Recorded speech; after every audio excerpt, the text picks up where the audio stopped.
Hi, Ken. Welcome to the Intentional Entrepreneur Podcast. So great to have you on. Thank you. It's an honor to be here. Yeah, thrilled to have you. So, we were chatting a little bit before the call and we were talking about messaging and launches. And I would love, how about we get started? Let us know a little bit about who you are and who you help. Sure. Well, like we talked about, I'm from Norway, so Mhm. there's a few hours between us. I Just a live few. here with just a few, and I live here with my wife and two kids, and we have three cats, and we really enjoy going to California because it's just warmer, basically. So it's cold in Norway when it's winter, to be honest. So Yeah, we do I'm like in to travel Canada. to warm I place. can relate to that. Exactly, right. Yeah. But we do enjoy the summers because the sun is up so long and Mhm. it's really nice weather. So, but yeah, and that's that. As for who I help, it's online coaches who want to grow and scale their business and they want to have fun and simple money making launches. Awesome. Awesome. How did you get into the launching world and how did that kind of come to be? Well, it didn't happen overnight. I can tell you that. Mhm. I mean, it's been a journey of I think it's like 8 or 9 years now in total. Mhm. Started with web and graphic design, went through some conversion optimization, dabbled with email marketing until I finally realized that I was actually helping people, build out their launches and doing everything that has to do with launches. And just going with my gut feeling and intuition, just figuring out that, launching is something I find is fun because I can use so many of the areas of expertise that I do have, with the design and the copy, the messaging and building out things. I'm a technical guy. So, it's easy for me versus for, for a lot of other people, it's not, so just realized that this is something I can use. And then just went with that, started my own podcast, which is called Oh My God, I'm Launching, which is the way we do kind of feel a lot of times when we are Mhm. launching. And then, things are just kind of snowballed all the way through. And now I do, work a lot with the messaging piece of it and the offer, which is really connected to each other. And then follow it up with the energy that we bring into a launch, because I do think that that is like super important that we do have that right energy when we go into launch, because if we don't, people are still going to pick up on that some kind of way. It's like an invisible language that we're talking, but we don't Mhm. realize it, but people are picking up on it. So I think that's a huge part of how the launch turn out in a big way. Totally. And I loved your point about even like the graphic design because currently, so I run two businesses. I have this business where I help entrepreneurs kind of manage their time and create systems and that sort of thing. But my original business is helping teachers and helping them like leave their classrooms by 4 p.m., not work too much, that sort of thing. And I'm Hmm. creating a sales page right now. And even though I have like a basic idea of graphic design, it totally plays a whole role with it and it's stressing me out at the moment. So Yeah. I can very I much mean, relate to that. yeah, I mean, messaging is a huge important piece of it because you're reading through stuff, but the visual is kind of what pulls you in at first. That's Mhm. like the first thing that hits you, and then you get to the copy of it, which kind of pulls you further in. So I think it's Yeah, just as important, both of them. But yeah, I mean, we've seen people do good with bad web design too. So you know, that's true. That's true. But I like that idea of like thinking of the customer journey of how it kind of that's the first layer that they see, and then the messaging kind of pulls them in Mhm. rather than just focusing on the messaging, which is, I think, sometimes what we think about. But I like that idea of having kind of like thinking about how it pulls them in and like that journey when they're even looking at your sales page or your messaging. Yeah. Awesome.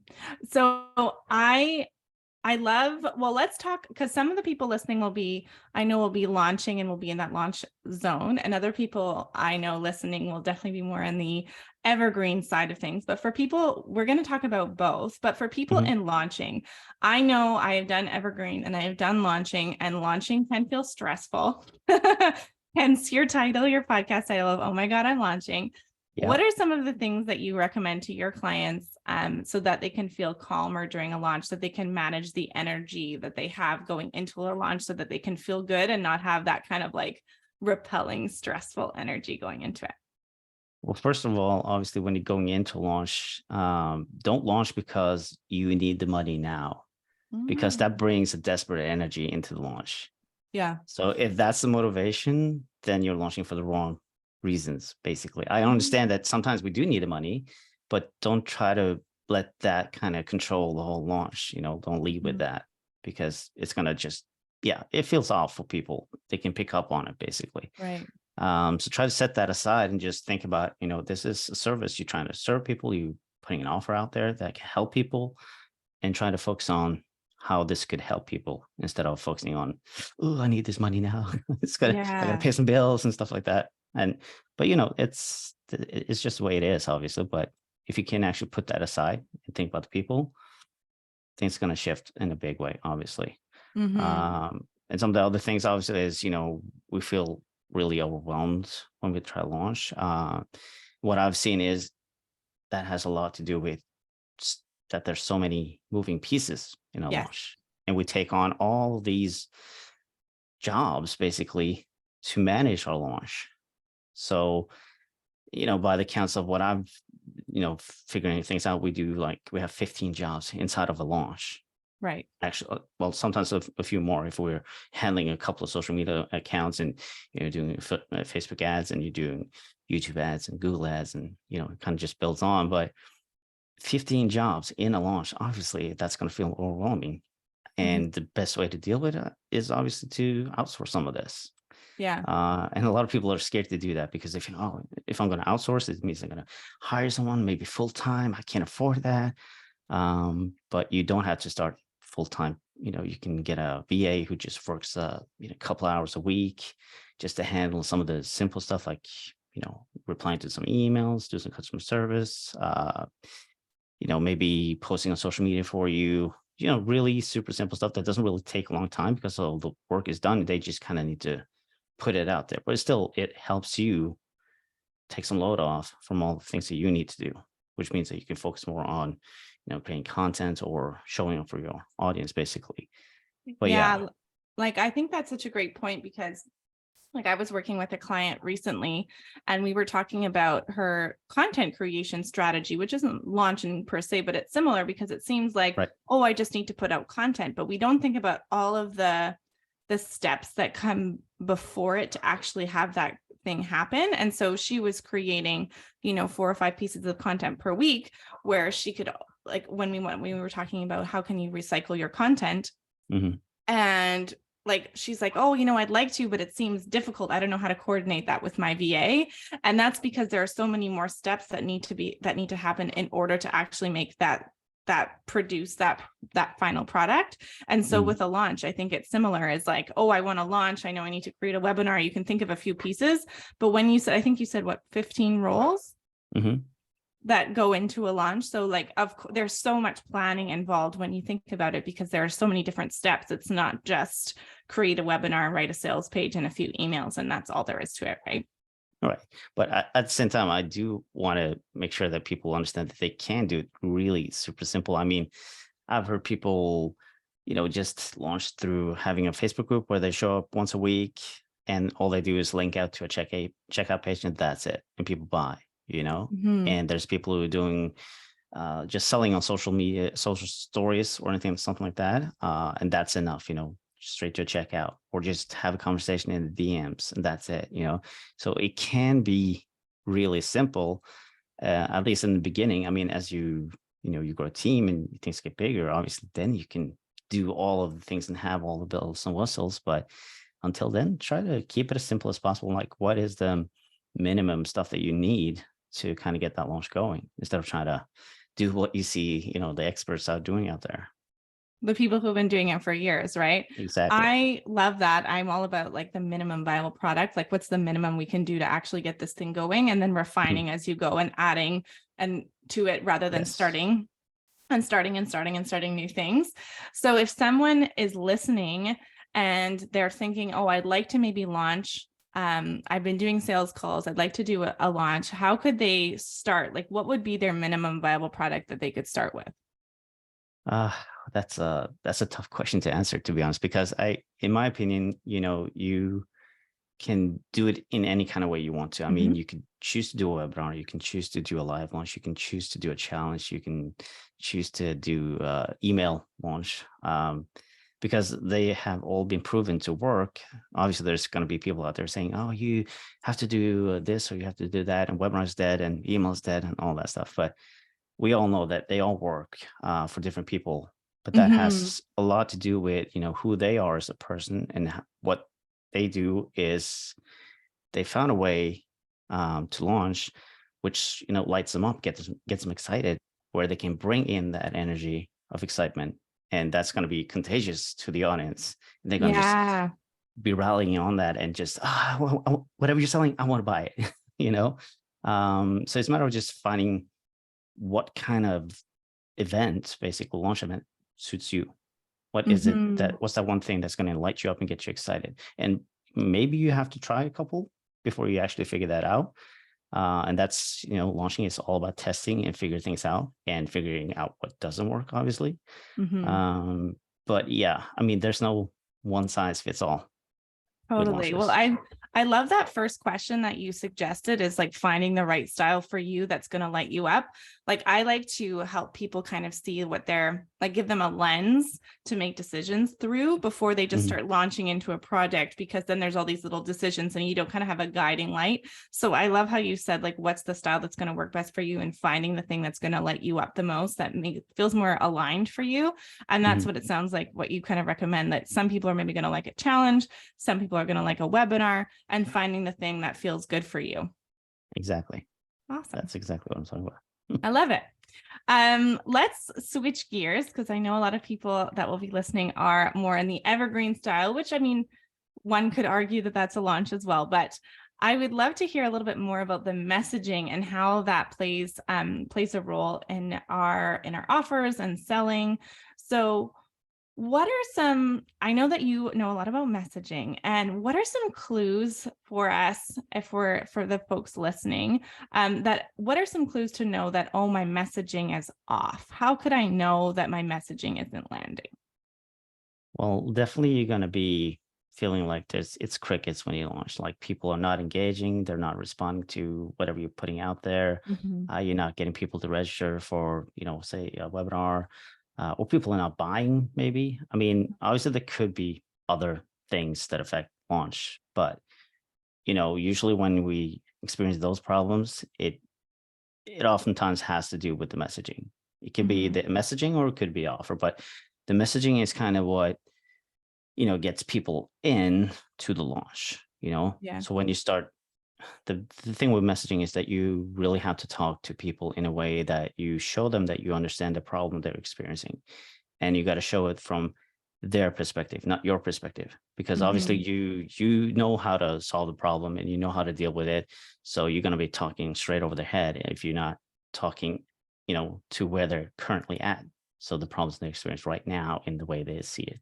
So I think that's the biggest part, because when they see that you understand this, it's going to be saying like, oh, it's like you're in my head. You know Hmm. exactly what I'm going through here. Yes, and you have the solution. You know how to fix this. Perfect. Let's do this. Let's go through the webinar or whatever. And Yeah. that's going to bring them in, right? And obviously the messaging continues through the webinar and all that stuff, but eventually they're going to come to the end of the webinar where you kind of present the offer, and messaging plays a part with the offer as well. It's a matter of how you present it, how you talk about it. It's not just a whole bunch of features. There's obviously a lot of benefits, and you obviously talk a little bit more about the problem and how this solves the problem. So messaging kind of continues all the way through. I mean, from the Facebook ads to the webinar to the emails to the sales page to the checkout page to everything, Totally. basically. Yeah, like, and I think that's one of the things that can be really challenging for entrepreneurs, especially if you're in the expert industry, is that you don't realize that you're selling the solution rather than meeting them where they're at, where their actual problem is. And sometimes to me, like, I think the solution can feel so close to us. Like, I Mhm. know for a while I was saying, oh, I'll teach you how to become more efficient, because that is what I knew was missing for them, is they weren't being efficient with their time, and that's why they were so stressed out. But they're saying they weren't going around saying, oh, if only I could be more efficient. Like, that wasn't the No. problem they had in their head. The problem was, oh, I'm not organized enough, I don't have enough time, this is so difficult, I've never taught this before, whatever. Mhm. But I didn't realize, and so there was a mismatch for a while in my messaging, because I was sharing the solution rather than the problem. Exactly. Yes. Yeah. So if how how can we kind of how do you recommend getting clearer on that, like on the problem, especially like in the first kind of top of funnel, and then even in your offer? How can we know that we're really hitting that mark with people? Mm, Obviously, like I said before, you have to test. You Hmm. have to put your messaging out there in order to see how people respond to it. Because obviously, I can't tell like what if you're on track with the problem if I don't, unless I actually was doing the work that you're doing. Obviously, Yeah. that is something that you would know, or your audience will definitely be able to tell you whether you're on track or not. So when people start responding to the things they're putting out there, that's when you know that, okay, now I'm on to something here. Let's see if I Hmm. can get more specific with this. And that's another thing with messaging, is being super specific when you talk about Hmm. things like, if you're talking about, in my case, if you've launched 3 times and you're starting to see a decline in the sales, and you're experience 0 sales, or getting real specific on how the problem is unraveling, that's going to help your messaging a lot, because a lot of people is going to identify with exactly what you're saying, but at the same time, you're going to, grab the people who are past that level, but they still see Hmm. like, oh yeah, I've been through that too. I recognize that. And Right. then you might actually even get people who are, on the other end of it, obviously too, but you're still speaking to a specific person, which is a lot more easy than trying to speak to everyone, basically. Yeah, I think that you make a really good point when you think about like the journey that they're on and getting really clear of where they're starting from and getting really specific in on that, rather than saying like, because a problem, we can say, oh, I'm having a problem with my launch, but that can look very different if you've never launched before versus if you've been launching the same product for 5 years and things aren't working the way that they used to. Like those are totally Exactly. different problems, right? Yeah, 100%. Yeah. So that is one thing that I would love to hear a little bit more about, as we finish up, is that specificity. What are some of the ways that we can add in specificity? So it's because sometimes people will say to, like, when you're talking to your potential people and you're getting into like, what are the words that they're using? And they're using vague words like, Mm, I'm Overwhelming. overwhelmed, Hmm. or I'm stressed, or Or whatever. I'm And it's stuck. not, they're not using specific things. So how do you Hmm. find out what the specific thing is that you need to talk about in your messaging?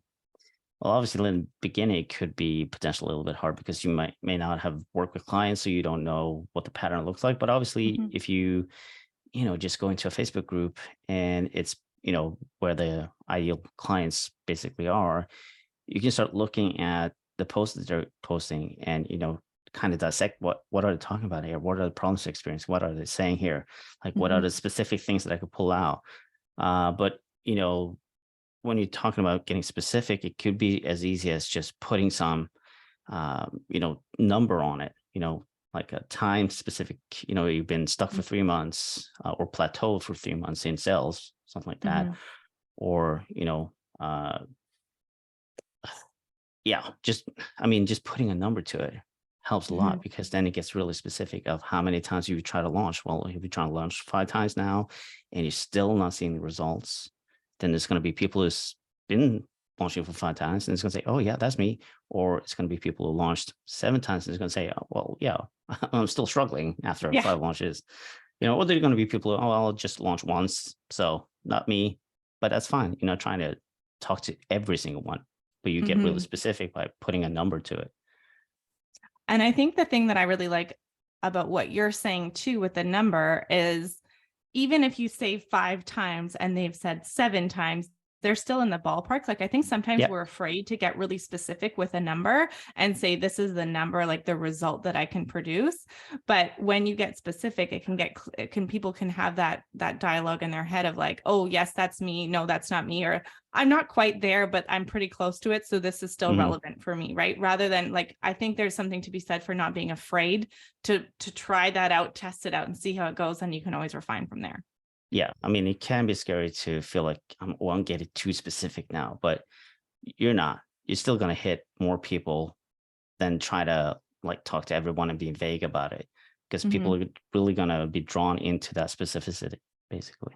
Yeah, totally. Oh, that was really, really helpful. I had to ask you some questions too on the specificity because that was helpful for me as well. Good. So Is there anything that we haven't touched on yet that that you kind of feel like would be great for the listeners to know about, and like a quick final word or final tip that you'd like to share with us? Well, I would like to say that, what we're seeing in the online industry these days is that a lot of people are trying to go evergreen, obviously, and that's great. Just be aware that that is not something that's going to happen overnight. There's a lot of manual work that has to be put in until that kind of runs by itself. But don't be scared to do that, because once you actually do it, things are going to be really good. But I do recommend like a combination of having that evergreen funnel with the launches, because then you have a much more steady income, steady revenue coming in all the time, because you got the evergreen funnel that's helping you out, getting people constantly in, and then you can get that big surge with doing a launch. And obviously this could sound overwhelming because I'm doing two things, but focus on the evergreen funnel first, get that working first. And once that kind of more or less works on its own, like a machine, then you can start putting together a launch to promote it even more. Just, do quarterly launch. You don't have to do like a monthly launch or anything like you can even cut it down to maybe 2 launches a year, but just something that kind of gives you that big surge of people and just, create like a happening, basically like a red carpet, the movie premiere, red carpet movie premiere. So create like an event where people get invited and you have, a lot of things going on. You have fun, people come in, they learn something, and, you get a kind of best of both worlds, basically, with a green funnel and the launches. Love that. One thing though that I know from talking with entrepreneurs, one objection that some folks might be hearing when they say that, thinking when they hear that, is, well, how could that be? How could I offer something on evergreen and then launch it and have those deadlines? Like, how can I feel good about having deadlines sometimes, and sometimes the doors are open and sometimes they're not? What would you recommend to combine them like that? I mean, you don't really have to have like a close. I mean, yes, the launch itself could, have some bonuses or some extra things that comes with the launch that you only get if you sign up through this launch. But, you shouldn't be afraid of doing it just because you're not closing enrollment. People can still join, but they might not get whatever it is you're offering during that launch. But you can also have like this for the evergreen funnel, that could be like a high ticket offer as well. And then the launch itself is like maybe, let's say the evergreen funnel is for mastermind. It's a bigger investment for people, but if you do it right, people will join that and you get a big high ticket revenue coming in regularly. And then you do the launch with, maybe a self-paced course of some kind, a program or something like that, or membership for that matter. And then you get the big surge there and you can still have like this revenue coming in on both ends.